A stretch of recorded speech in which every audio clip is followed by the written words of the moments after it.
Bonjour mes chers élèves, ravi de vous présenter une nouvelle leçon d'orthographe intitulée Les homophones grammaticaux. Alors aujourd'hui on va voir la différence entre A, AS et A accent. Et aussi la différence entre ET, ES et EST qui se prononcent E.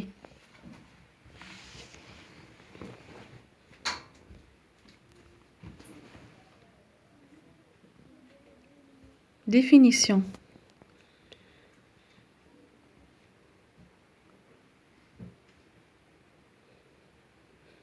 Les homophones, on dit homo, c'est-à-dire la même chose, même, phone, c'est-à-dire le son. Les homophones sont des mots qui se prononcent de la même manière, mais qui ne s'écrivent pas pareil.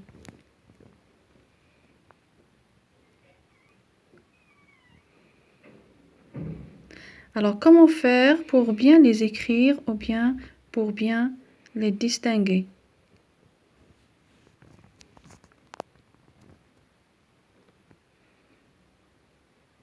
Commençons par les sons ou bien par le son A.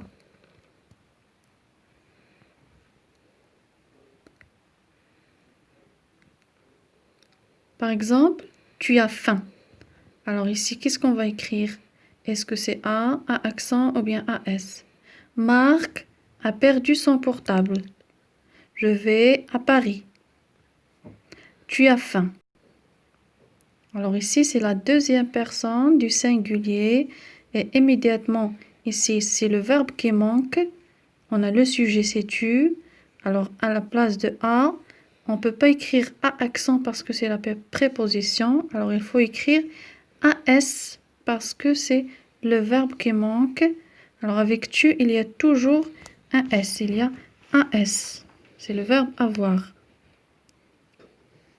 Marc a perdu son portable. Alors ici, quand vous voyez, Marc, c'est le sujet. Alors, je peux remplacer A avec avait. Marc avait perdu son portable. Ici, c'est le verbe avoir à l'imparfait. Alors, puisqu'on peut remplacer A par avait, c'est-à-dire c'est le verbe avoir. Et ici, c'est à la troisième personne du singulier. Alors, on doit écrire A sans accent et sans S. Je vais à Paris. Alors ici, on ne peut pas dire je vais avec Paris. Et puisqu'on ne peut pas remplacer A par avait, c'est-à-dire c'est pas le verbe avoir, ici, on a besoin, ou bien c'est, on a besoin d'une préposition qui est à accent. Je vais à Paris.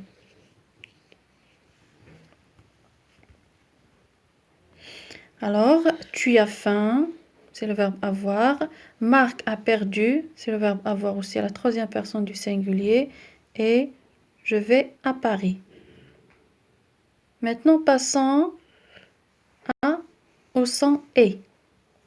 Tu es gentil. Marc est triste. J'achèterai du parfum et un jean. Alors, tu es gentil. Ici, qu'est-ce qu'on va écrire à la place de et? Est-ce que c'est ES, EST?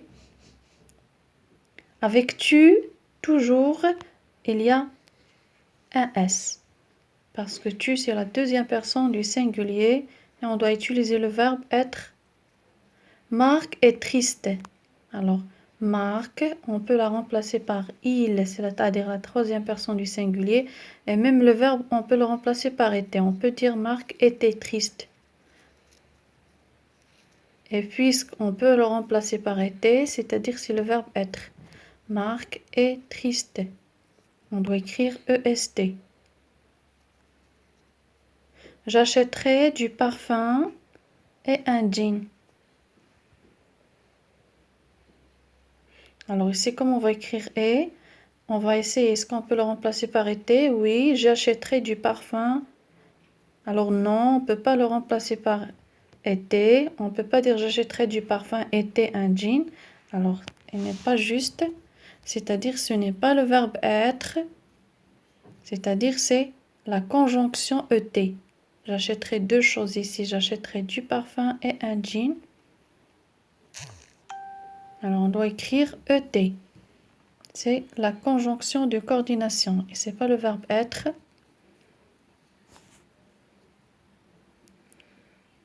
Tu es gentil. Marc est triste. J'achèterai du parfum et un jean. Alors, c'est ça la bonne réponse. En résumé, avec tu, il y a toujours un S. Donc, on dit tu as, tu es. C'est la deuxième personne du singulier. Tu as sur le verbe être. Tu es sur le verbe. Tu as sur le verbe avoir. Tu es sur le verbe être. À la deuxième personne du singulier. Si on peut remplacer par avait, c'est a. Sinon, si on ne peut pas remplacer par avait, c'est on doit écrire a accent, c'est-à-dire la préposition. Si on peut remplacer par été, c'est-à-dire c'est le verbe être, il faut écrire est. Sinon, c'est et, la conjonction de coordination.